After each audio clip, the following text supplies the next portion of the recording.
Here with the most talked about man in boxing. Yeah, your name been everywhere. Yeah, it's crazy.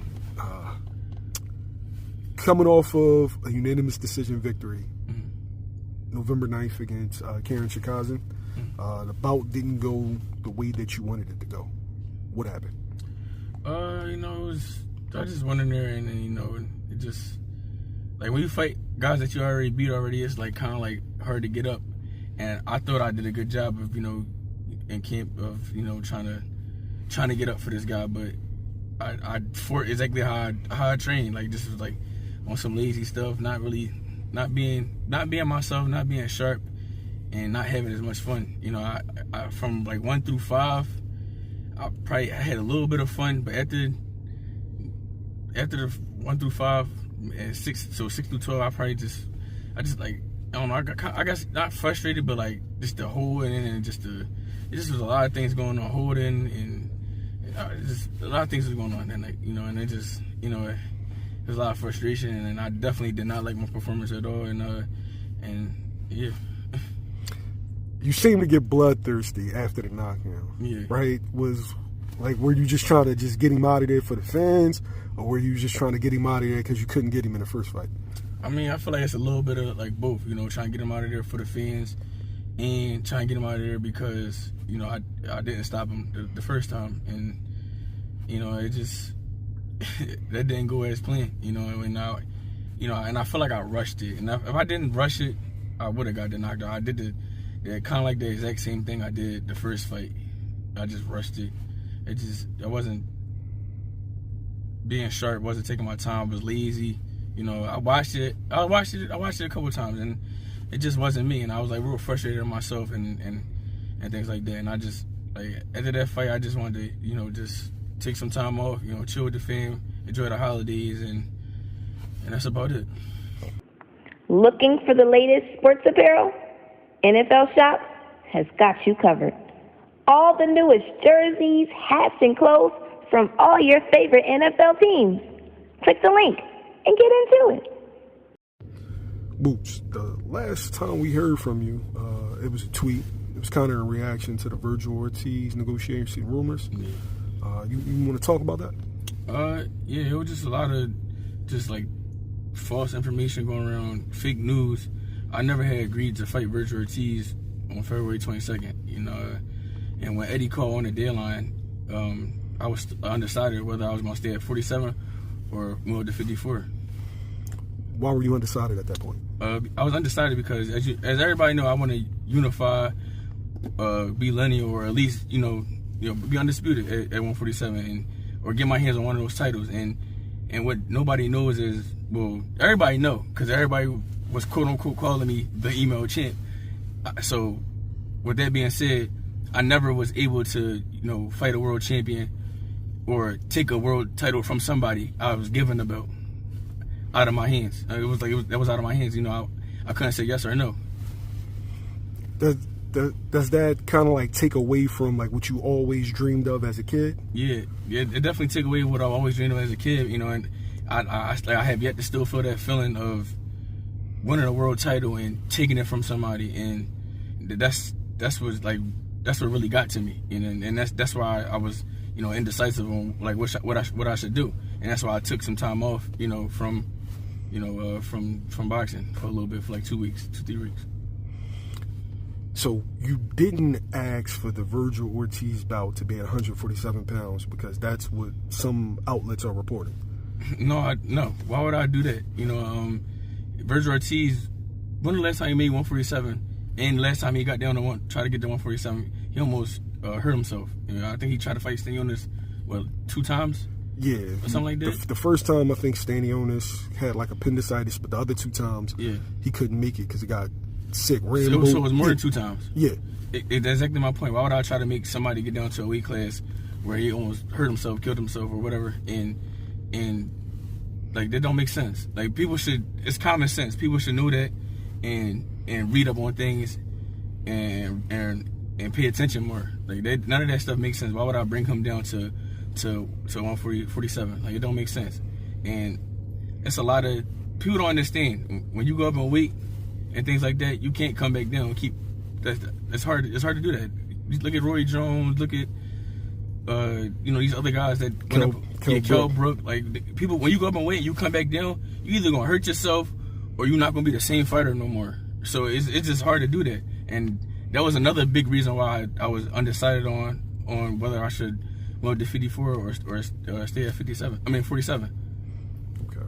Yeah, I think the other time it was because the other time was with Michael McKinson. Yeah. I think 2 was with Stanionis and 1 was with Michael McKinson. Yeah, I didn't even know it was that many times. But why would I try to bring him, squeeze him down to a weight class where he's not even gonna be his best at, or I know he's not gonna be healthy. Like that don't make sense. Or he probably won't even make the weight. It doesn't make sense. And people not thinking and using their brains. They just believe in whatever they see on the internet. They want to believe this. They want to believe that. At the end of the day, I realize no matter what I do, people gonna see something regardless. They're gonna have something to say about it, and then it's ridiculous.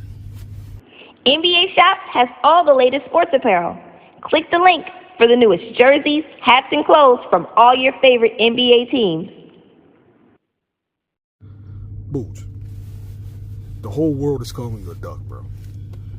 Why did it take you so long to speak out on this situation in depth?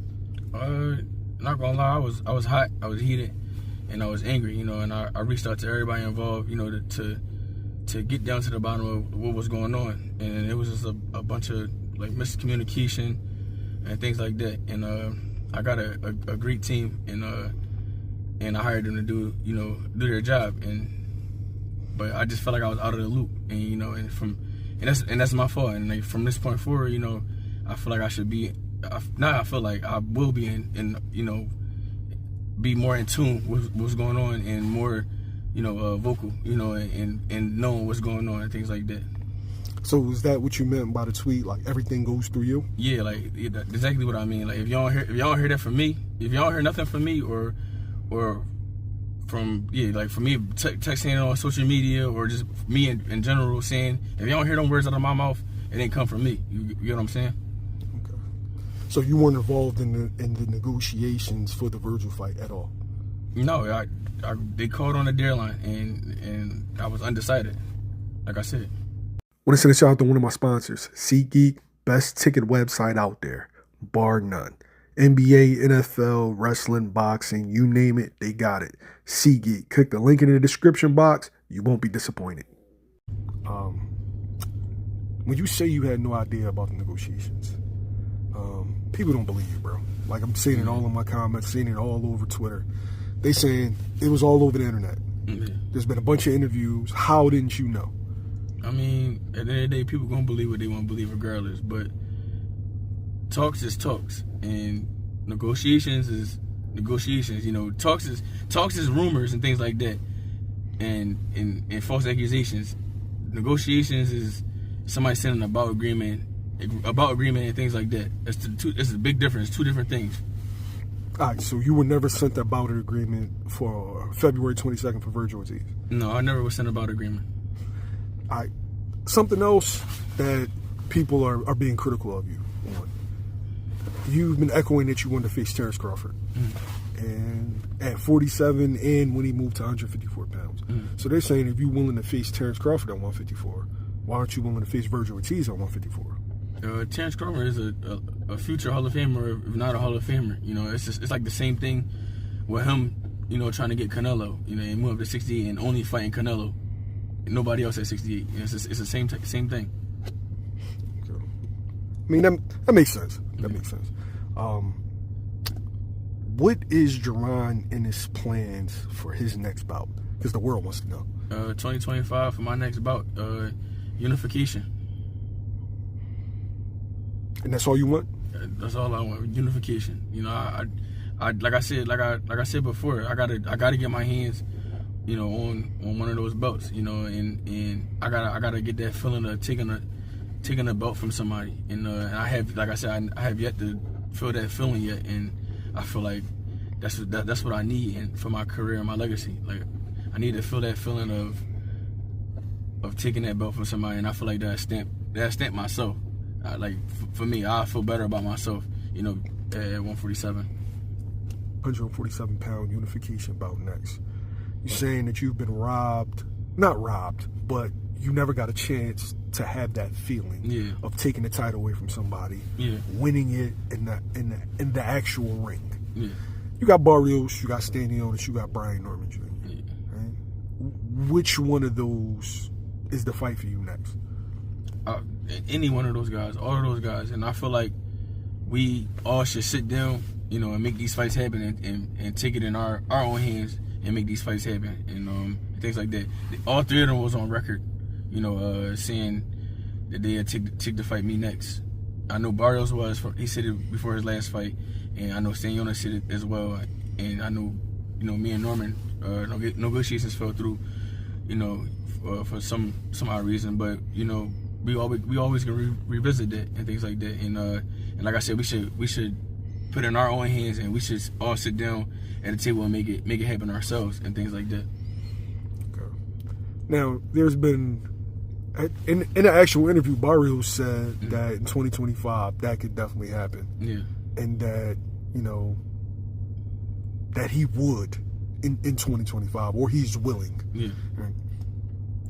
Talk about that. That's a fight that was supposed to happen, or we thought was going to happen like last year or the year before that. I mean, that's a fight that I've been wanted, to happen and things like that, and multiple times, I feel like it could have happened and it should have happened, and like I just said, I'm not trying to sound like a broken record, but I want to sit all these champions down, and myself and my team and themselves and their team, and we can just sit down and do a face-to-face and get the business done right, get the business done correctly, instead of just trying to hide behind the back people and things like that. Just set up a meeting and just we all just set these fights up back to back, and make these fights happen.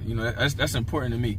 Like I said, that's my all-time dream. That's my ultimate goal, is to at least be unified or be lineal champion.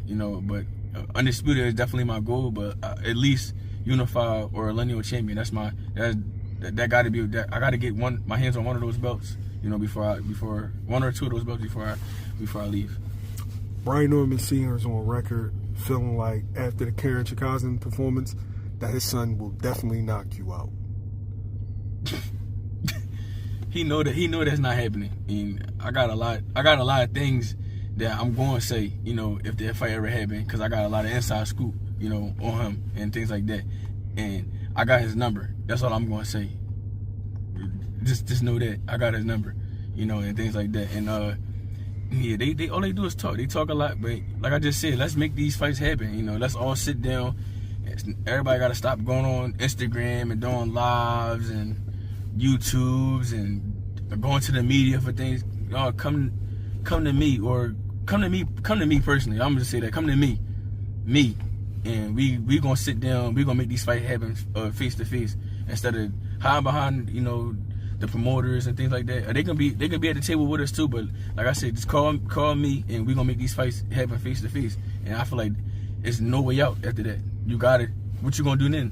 You can't hide now. So you gotta make these fights happen. Are you going to put pressure and reach out to these guys directly, or attempt to reach out to these guys directly? Definitely. That's what we're doing right now. Barrios, Stanionis, and Norman too. We coming for them. That's my goal. They just hold my belts warm for me right now.